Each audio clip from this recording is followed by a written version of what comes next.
गरीब परिवार में हुआ था। रुपेंजल जब 5 साल की थी तभी रुपेंजल के माता पिता की मृत्यु हो गई थी। तब से रुपेंजल अपनी चाची सूफी और चचेरी बहन चारू के साथ रहती थी, जो रुपेंजल को बिल्कुल भी प्यार नहीं करते थे। रुपेंजल की चाची सूफी और चारू दोनों रुपेंजल पर खूब अत्याचार करते, उनसे घर का सारा काम करवाते। रुपेंजल उनके घर में सिर्फ एक नौकरानी बनकर रहती थी। ऐसे ही दिन बीत रहे थे। एक दिन फ्रांस के राजा अनालिस ने पूरे राज्य में घोषणा करवाया। सुनो सुनो, इस राज्य के सभी लोग ध्यान से सुनो। हमारे राजा अनालिस के लिए एक कुशल और सुंदर राजकुमारी की तलाश है, जिसके लिए महल में कल रात एक सभा का आयोजन किया जा रहा है। उस सभा में जो लड़की हमारे राजकुमार को पसंद आएगी वही बनेगी फ्रांस की महारानी। सभा में इस राज्य की सभी युवा लड़कियों को आमंत्रित किया जाता है। सभी लड़कियां जरूर आए। घोषणा मिलते ही पूरे राज्य में खुशी छा जाती है। सभी लड़कियां खुद को सभा में ज्यादा से ज्यादा सुंदर दिखाने की तैयारी में लग जाती है। माँ, मैं क्या पहनूं? तू चिंता मत कर बेटी, मैं तेरे लिए आज ही मीना बाजार से 50,000 वाला लहंगा दिला दूंगी। सभा में तो तू ही सबसे सुंदर दिखेगी। देखना, राजकुमार तुझे ही पसंद करेगा। क्या सच माँ? हाँ मेरी बेटी, तुझसे सुंदर भला कोई है पूरे शहर में? चल अब जल्दी से अपने चेहरे पर ये उपटन लगा ले, जिससे चांद सा चेहरा और भी निखर जाए। मैं तेरे लिए लहंगा लेकर आती हूँ। तभी रुपेंजल भी उनकी बातें सुन लेती है।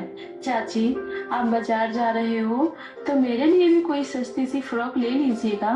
मेरे सारे कपड़े फट गए हैं, मैं सभा में क्या पहनकर जाऊंगी? यह सुनकर चारू जोर जोर से हंसने लगती है।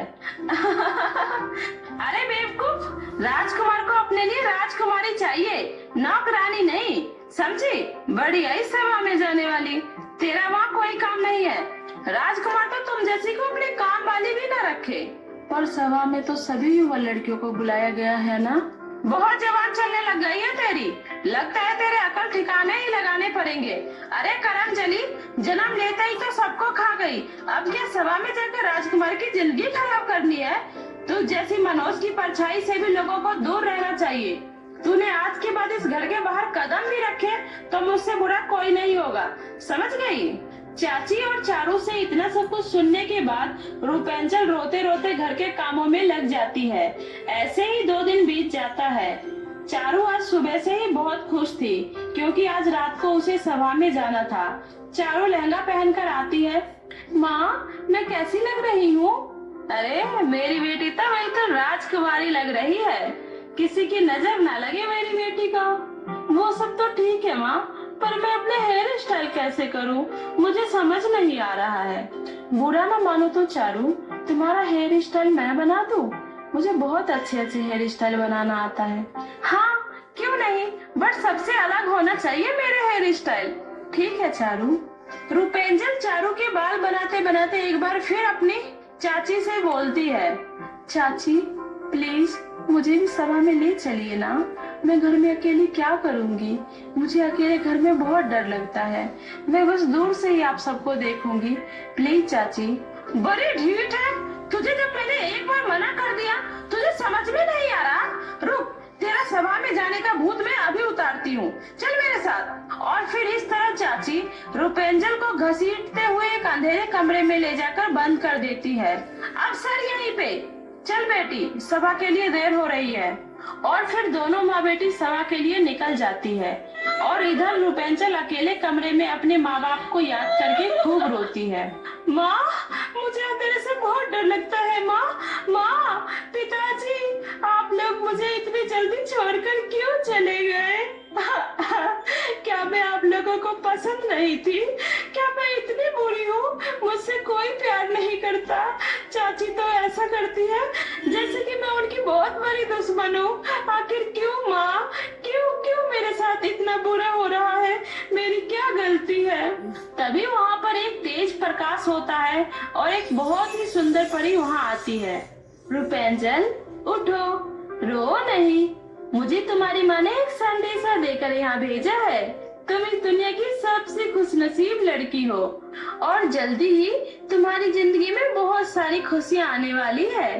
आओ मेरे साथ। और फिर इस तरह परी रूपेंजल को अपने साथ बाहर ले आती है और अपनी जादुई सितारा छड़ी से रूपेंजल के ऊपर एक जादू करती है। जादू करते ही रूपेंजल नौकरानी से एक बहुत ही खूबसूरत राजकुमारी में बदल जाती है। रूपेंजल, अब तुम उस सभा में जाने के लिए बिल्कुल तैयार हो। अब तुम सभा में जाओ, तुम्हारे साथ सब अच्छा होगा, लेकिन याद रहे 12 बजे से पहले तुम वापस आ जाना, वरना तुम फिर से पहले जैसी हो जाओगी। इतना बोलकर परी वहाँ से चली जाती है और रूपेंजल सभा के अंदर जाती है। रूपेंजल जैसे ही महल में पहुँचती है, सबकी नजर रूपेंजल की तरफ ही होती है। अरे, इतनी सुंदर लड़की कौन है? कहाँ से आई है? हमारे यहाँ की तो नहीं लगती, बट बहुत प्यारी लग रही है ना? चारू भी रूपेंजल को देख उसे नहीं पहचान पाती है। चारू रूपेंजल के आगे जाकर खड़ी हो जाती है। कुछ ही देर में राजकुमार अनालिस आते हैं। अनालिस के आते ही उसकी नजर सबसे पहले रूपेंजल पर ही जाती है और उससे हटती ही नहीं है। राजकुमार को और रूपेंजल एक ही नजर में इतनी पसंद आती है कि वो उसे अपनी राजकुमारी के रूप में पसंद कर लेते हैं। राजकुमार रूपेंजल की तरफ ही बढ़ रहे थे, लेकिन चारू को लगता है कि राजकुमार उसकी तरफ आ रहे हैं।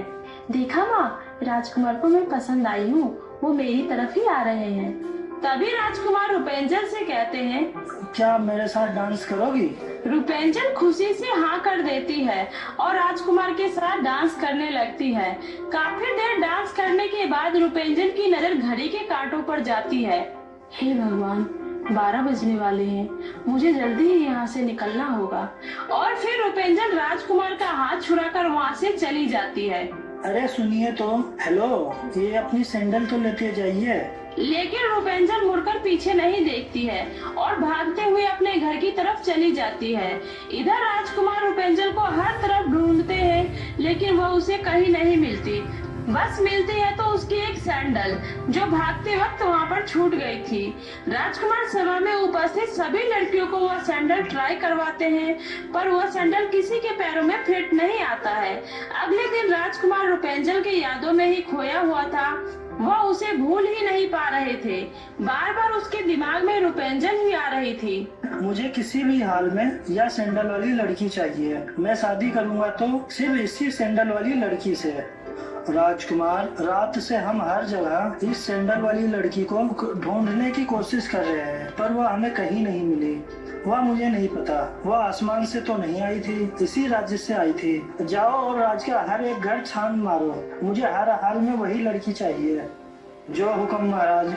और फिर मंत्री कुछ सिपाही के साथ पूरे राज्य के एक एक घर में जाकर उस लड़की का पता लगाने की कोशिश करते हैं, लेकिन वो लड़की उन्हें कहीं नहीं मिलती। अंत में वो सूफी के घर आते हैं और वह सैंडल चारू को ट्राई करने देते हैं। यह मेरी ही सैंडल है, देखो देखो मेरे पैरों में आ गई। क्या बकवास है, सैंडल तुम्हारे पैरों से भी बड़ा है। तुम्हें झूठ बोलने पे इसकी सजा भी हो सकती है, इस बात का ध्यान रहे।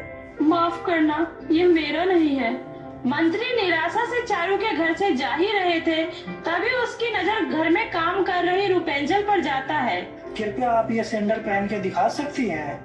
आप भी मंत्री जी, क्या मजाक कर रहे हैं? उस नौकरानी को इतनी महंगी सैंडल पहनना तो दूर, उसने इसे सपनों में भी नहीं देखा होगा।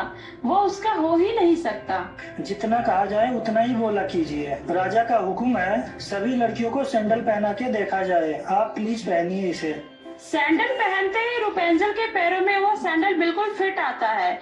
यह देखकर सभी हैरान रह जाते हैं। तो वो आप ही हैं जो रात में महल में आई थी, चलिए हमारे साथ। और फिर मंत्री रूपेंजल को बहुत ही इज्जत के साथ महल ले आते हैं। अच्छा, तो आपका नाम रूपेंजल है। रूपेंजल, मैं आपको अपने राज्य और दिल की रानी बनाना चाहता हूँ। क्या तुम मुझसे विवाह करोगी?